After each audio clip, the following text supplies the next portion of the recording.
Shalom, bonsoir chers frères et sœurs. Soyez les bienvenus encore à nouveau à notre émission Parole qui éclaire. Je suis encore sur le plateau virtuel de l'Évangile du Royaume avec notre sœur Sandra, notre sœur Prisca. Soyez les bienvenus les sœurs et moi je suis Clarisse.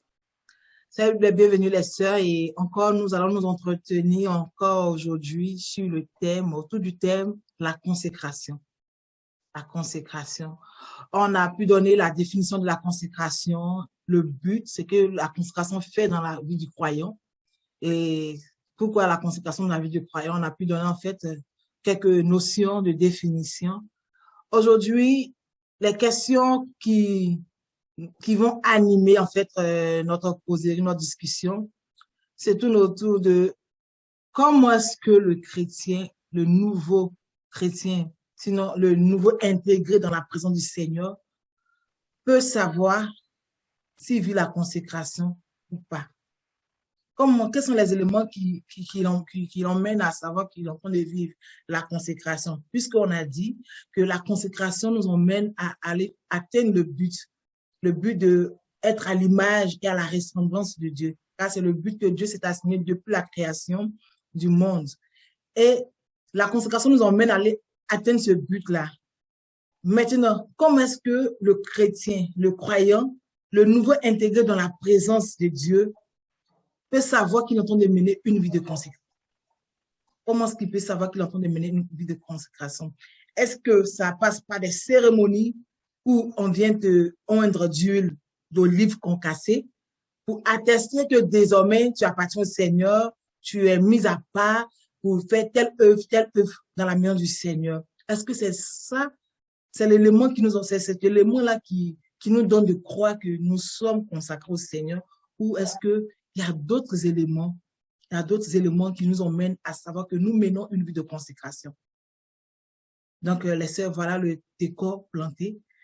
Je sais que vous avez des éléments, beaucoup de choses à dire sur ça.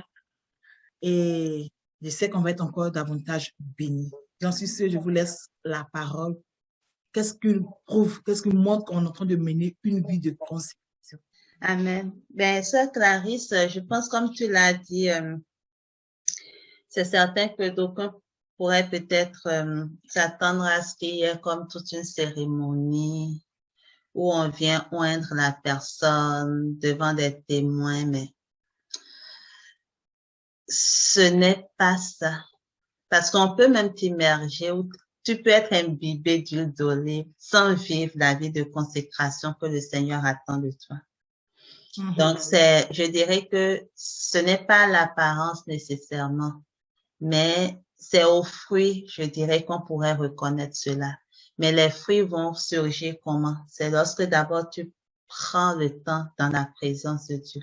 Il y a plusieurs éléments au fait que une personne justifiée qui reconnaît que sa finalité, ce n'est pas au jardin d'Éden, mais plutôt veut courir vers le but pour saisir le prix de la vocation céleste. Cette personne-là a un style de vie qu'il se doit de mener devant Dieu pour qu'on dise pour que la personne ou le Seigneur dise de cette personne que cette personne m'est vraiment consacrée. Cette personne s'est vraiment dédiée totalement à moi.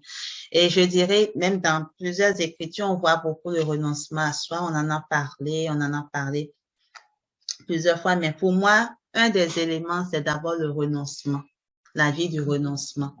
Et le renoncement, on peut vraiment le voir à deux niveaux.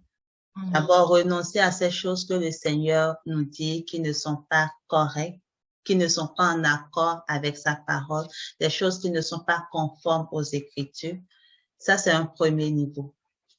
Et un second niveau, c'est vraiment renoncer aux choses ou renoncer à soi-même dans le sens que ça peut être des choses légitimes, très, très, très légitimes, mais qui, je dirais, ça ne t'apporte pas grand-chose dans ta vie, ta relation avec Dieu, ou plutôt, c'est légitime, mais tu as peut-être tendance à t'accrocher à ces choses-là et ça peut constituer un frein à ta marche vers le trône.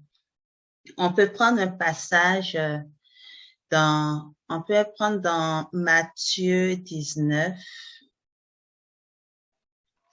Je vais essayer d'être succincte pour permettre à ma sœur Prisca aussi et puis à la sœur Clarisse de pouvoir partager leurs points. Matthieu 19, les versets 16 à 22. Je vais le lire rapidement. On dit, voici quelqu'un s'approchant lui dit, Maître, quel bien ferais-je pour avoir la vie éternelle? Et il lui dit, pourquoi m'interroges-tu touchant ce qui est bon? Un seul est bon. Mais si tu veux entrer dans la vie, garde les commandements. Il lui dit, lesquels? Et Jésus dit, tu ne tueras point, tu ne commettras point d'adultère, tu ne déroberas point, tu ne diras point de faux témoignages, honore ton père et ta mère, et tu aimeras ton prochain comme toi-même.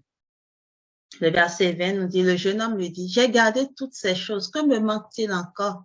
Jésus lui dit, si tu veux être parfait, va, vends ce que tu as et donne aux pauvres, et tu auras un trésor dans le ciel, puis viens, suis-moi. Ici, on peut voir comme les deux types de renoncement dont j'ai parlé. Les versets 18 et 19 nous donnent un peu, le Seigneur veut que cette personne-là, au fait, la réponse de Jésus à l'homme qui est venu vers lui, c'est un peu les commandements. C'est la parole de Dieu. Les choses que le Seigneur nous dit dans sa parole, on se mire au fait au travers de la parole de Dieu, puis on voit, tu ne tueras point, donc je ne dois plus tuer dans ma vie. C'est ça la vie de consécration. Tu ne dois pas médire ou parler de mal de ton frère. Donc, tu regardes ta vie et puis tu viens, il y a un bobo ici, puis tu travailles pour ôter ce bobo-là de ta vie. Mais cet homme répond, ben, j'ai fait tout cela.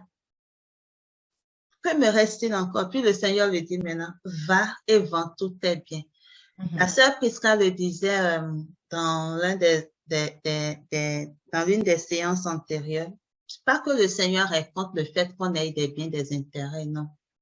Mais si ce sont des choses, au fait, il n'y a rien que le croyant, il n'y a rien que le croyant devrait normalement aimer plus que Dieu.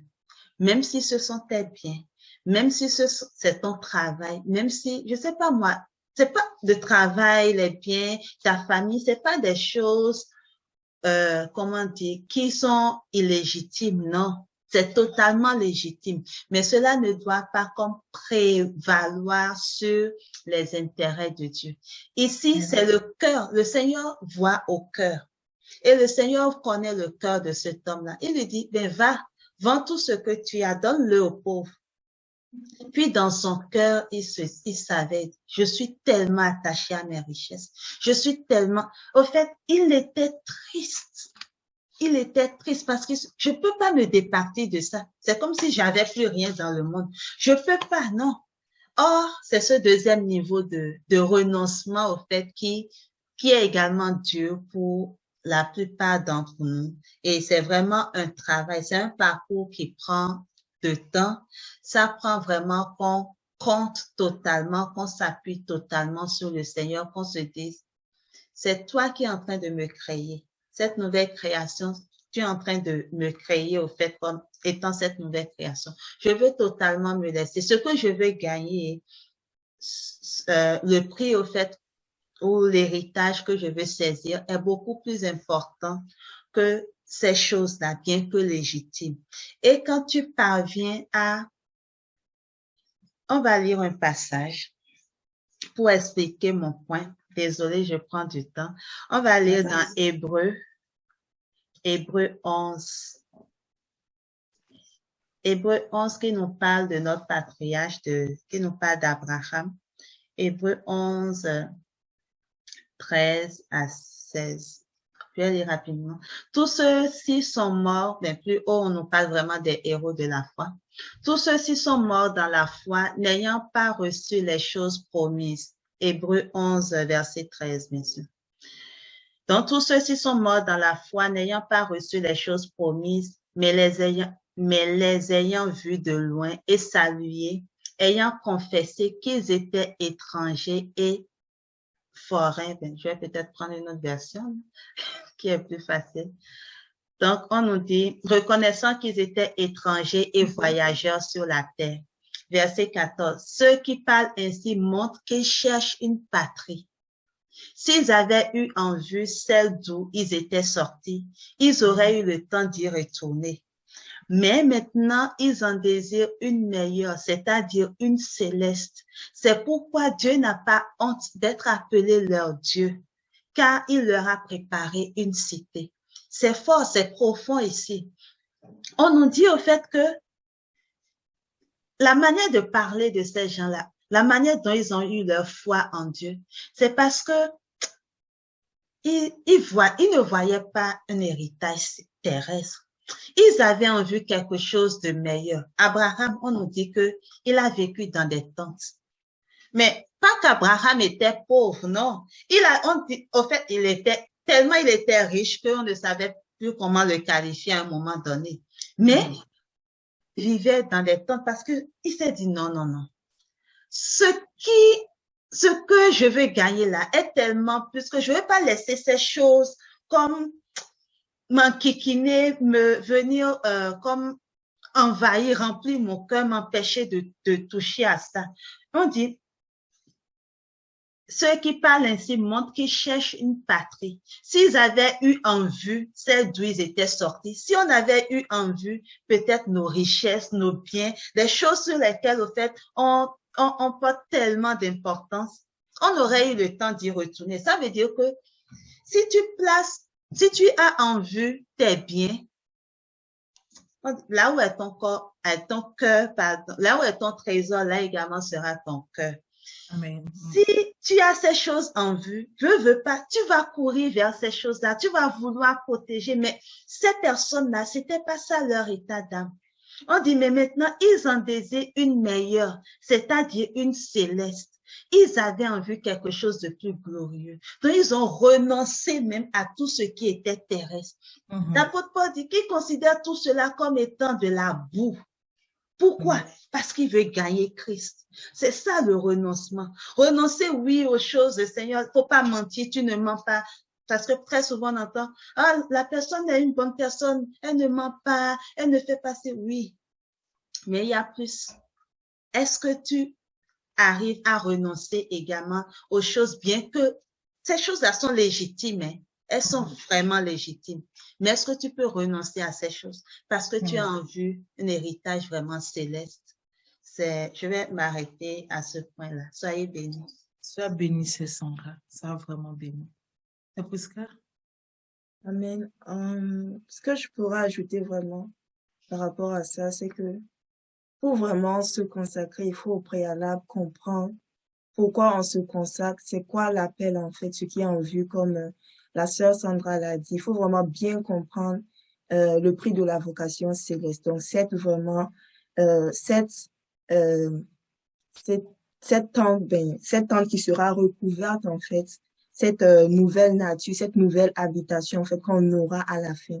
Donc vraiment, c'est de comprendre c'est quoi la vocation céleste? Pourquoi est-ce que le Seigneur nous appelle à ça? Parce que sans vraiment avoir bien compris, nous ne pouvons pas nous engager dans la consécration. Oui, il faut le comprendre, mais il faut vraiment l'apprécier à sa juste valeur. Et je le dirais également que ce point est ancré en fait dans l'expérience de la nouvelle naissance, parce que plusieurs personnes croient que, ok, j'ai donné ma vie à Christ, mais est-ce que tu as réellement donné ta vie à Christ? Parce que lorsqu'on vient au Seigneur, on dit, Seigneur, sois le maître, soit viens comme mon Seigneur et mon Sauveur.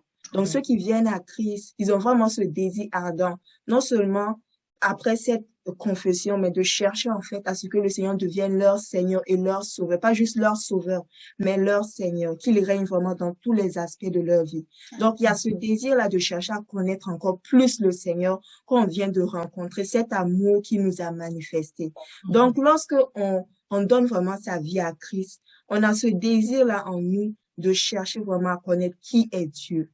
Parce que le Seigneur, il a dit que lorsqu'on donne notre vie à Christ, on devient une nouvelle nature. Et le Seigneur envoie sur nous son esprit qui est là pour nous aider, en fait, dans cette marche-là, pour le découvrir. Donc, pour vraiment nous engager dans la consécration, il faudrait d'abord vraiment fait cette expérience de la nouvelle naissance et puis avoir vraiment ce désir-là. Parce que c'est le Seigneur également qui donne le vouloir et le pouvoir. Mais nous-mêmes, en tant que personnes, lorsqu'on a ce désir-là, le Seigneur l'amplifie et nous conduit vraiment sur ce chemin-là. Donc, à travers vraiment le renoncement aux œuvres mortes, le renoncement vraiment à soi, parce que c'est la première et c'est la base, en fait, parce que sans renoncement, on peut pas aller loin. On peut vraiment pas aller loin. Donc, le renoncement aux œuvres mortes, le renoncement au monde. Et ce qui est vraiment très intéressant, quand on parle de renoncement, dans la version Strong, dans le dictionnaire Strong, en fait, euh, c'est écrit aparneomé. Je ne sais pas si je le prononce très bien, mais en tout cas, ça veut dire affirmer en fait qu'il n'y a plus de liaison avec quelque chose. Donc, il y a un déni, il n'y a plus de relation, il n'y a plus rien de commun entre une chose et moi. Donc, Amen. lorsqu'on parle de renoncement, ça veut dire que là, en fait, il n'y a plus de relation entre le monde et moi. Donc, on s'approprie cette nouvelle nature, cette nouvelle identité qu'on a. Alléluia. Je suis une nouvelle créature, j'ai la nature de Dieu. Mes intérêts, ce sont les intérêts de Dieu. Donc, on s'engage vraiment dans ce processus-là où on voit en fait nos intérêts, notre manière de penser, notre manière de nous comporter, être changé par le Seigneur parce qu'on a ce désir de lui ressembler. Et pour vraiment lui ressembler, ça passe par également la lecture de la parole. On va le voir plus loin certainement. Non pas la lecture de la parole, parce que c'est la parole qui nous transforme. Amen. La parole, elle est esprit et vie. Donc, par la parole, vraiment, nous nous laissons transformer vraiment par elle. Également par la prière. Donc, par la prière, on appelle à l'existence, en fait, tout ce que le Seigneur a fait pour nous, pour que vraiment ça se manifeste. Également, nous donne la force, parce que c'est pas parce que on s'est donné à Christ que le diable va pour autant nous laisser. Au contraire, c'est là même qu'il va vraiment chercher à nous faire tomber. Donc, par la parole, on prend autorité vraiment sur les œuvres de l'ennemi. Et également la louange, l'adoration, pour vraiment louer le Seigneur. Certes, il y a des difficultés, mais lorsqu'on loue le Seigneur, on est dans une autre dimension. On est vraiment dans une dimension de gloire. On lui rend honneur pour tout ce qu'il fait. Et on a même la victoire. Parfois, on n'a vraiment pas besoin même de prier, genre de prier pendant des heures. Juste le fait de louer, ça fait en sorte que le Seigneur même lui-même se lève de son trône et il agit même en notre faveur. Donc, pour dire que je dirais, la base vraiment, c'est le renoncement, mais surtout notre expérience de la nouvelle naissance. Comprendre qui nous sommes, vraiment comprendre cet appel et puis nous donner entièrement au Seigneur, au fur et à mesure, en nous abandonnant entièrement au Saint-Esprit et surtout de s'examiner soi-même. Parce que nous pouvons mentir aux autres, mais nous ne pouvons pas nous mentir à nous-mêmes. Et le Seigneur lui-même va nous dire. Donc, ça prend du temps, vraiment de la rétrospection, de s'asseoir avec le Seigneur et surtout de lui demander. Parce que vu que c'est lui-même qui est en charge vraiment de ce travail-là, il est capable de nous dire, il y a tel aspect qui n'est pas bon, il y a tel aspect qui n'est pas bon, il faudrait s'améliorer. Donc, c'est surtout vraiment d'être franc avec nous-mêmes et d'être franc avec le Seigneur, d'accepter ses réprimandes, d'accepter son châtiment et ses corrections et vraiment de nous laisser transformer. Parce que je suis sûre, ce qui me plaît vraiment avec le Seigneur, c'est que la finalité, on la connaît déjà et c'est sûr. Pour moi, il a dit qu'on sera des prémices de ses créatures, en fait. Donc, la finalité, on la connaît et on sait qu'elle va s'accomplir. Bon, quelles qu'en soient les difficultés, on proclame toujours cette victoire et on sait que on y arrivera par la grâce de Dieu. Amen. Alléluia. Amen. Vraiment, soyez vraiment bénis les sœurs. J'ai comme envie de vous écouter seulement parler parce que ce que vous dites, c'est tellement puissant. Les paroles puissantes qui sortent de vos bouches. Comment que le Seigneur vous bénisse. Je veux vraiment pas ajouter quelque chose. Juste faire le résumé de ce que vous avez dit. Parce que c'est tellement puissant. Et puis, c'est le fondement. En fait, c'est ça le premier aspect. Le premier aspect qui nous montre, le premier élément qui nous montre qu'on vit une vie de consécration, c'est, comme vous l'avez dit, c'est reconnaître d'abord sa nouvelle identité en Christ. Connaître que revenir dans la présence du Seigneur, c'est très important. C'est quelque chose de, je veux dire, c'est une grâce. Il faut reconnaître ça et puis il faut l'apprécier à sa juste valeur, comme la sœur Pascal a dit. est dans cette position de quelqu'un, d'une personne qui a comme réintégré la présence du Seigneur, on doit comme chercher à renoncer au monde, à tout ce qu'on a de plus cher, ou ce à quoi nos cœurs sont fortement attachés. Il faut qu'on renonce à ça. D'abord, avoir le courage de renoncer. Après, toutes ces choses qu'on voit, qu'on possède, qui peuvent comme nous éloigner du Seigneur, qui peuvent comme éloigner nos cœurs du Seigneur, comme la sœur Sandra l'a su dit, comme la Bible le dit, là où est attaché, là où c'est tout ton trésor, c'est là que ton cœur s'attache. Effectivement, si on apprend à renoncer à ce qui peut détenir notre cœur de la présence du Seigneur, de l'amour du Seigneur, on a comme gagné, je veux dire, on a comme fait un grand pas dans la vie, dans la nouvelle vie à laquelle le Seigneur nous a appelés. Et on peut de renoncer à tout ce qu'on a de cher, renoncer à notre propre personne, renoncer à nous-mêmes, à nos intérêts, à nos désirs, à nos volontés. Ah, moi j'aime ça, moi je veux faire ça. Parce que quand on s'engage dans cette nouvelle vie-là, il y a ce qu'on aimait faire, qu'on ne va plus faire et on ne doit plus faire. Il y a ce qui faisait le nous, avec le moi là, ton moi là. Il y a ce qui te faisait. Tu ne dois plus accepter ça en fait. Ça doit passer après Christ. Donc, on dit, reconnaître qu'on est consacré, on est en train de mener une vie de consécration, ça va commencer par d'abord le renoncement aux choses qu'on a de plus cher auxquelles nos cœurs sont attachés. Ça va partir du fait qu'on doit aussi renoncer à nous-mêmes, nos propres intérêts, à notre propre vie, comme on a lu là, notre propre vie. C'est pas passer par des cérémonies comme on le voit parfois dans certaines, je veux dire, dans certaines assemblées, il faut forcément passer par une option, tout ça pour montrer que tu es consacré. Ça n'a rien du tout à voir avec ça. Le consacré, ça commence par d'abord renoncer à soi. Il y a plusieurs éléments, certainement, qui vont nous emmener à reconnaître que nous vivons une vie de consécration. Aujourd'hui, nous avons touché le point fondamental qui est le renoncement au monde et le renoncement à soi. Et je pense que par la grâce du Seigneur, dans les autres, je vais dire, discussions à venir, on va certainement toucher les autres points qui montrent que vraiment nous appartenons, nous vivons une vie de consécration pour aller comme toucher le but qui est la vocation céleste. Que le Seigneur vous bénisse les sœurs. Amen. Je pense que nous sommes au thème de notre discussion ce soir. Comme nous sommes tenus par le temps, on ne va pas encore trop s'étaler, mais je vous donne rendez-vous, ceux que vous nous écoutez, je vous donne rendez-vous pour les séances prochaines. On va encore toucher les points, certains points qui montrent que nous vivons la vie de consécration. Allez. Sur ce, n'hésitez pas comme de laisser vos questions, vos préoccupations sur le site l'Évangile du Royaume et nous allons nous faire le plaisir de vous répondre à vos questions ou encore prendre en compte vos préoccupations.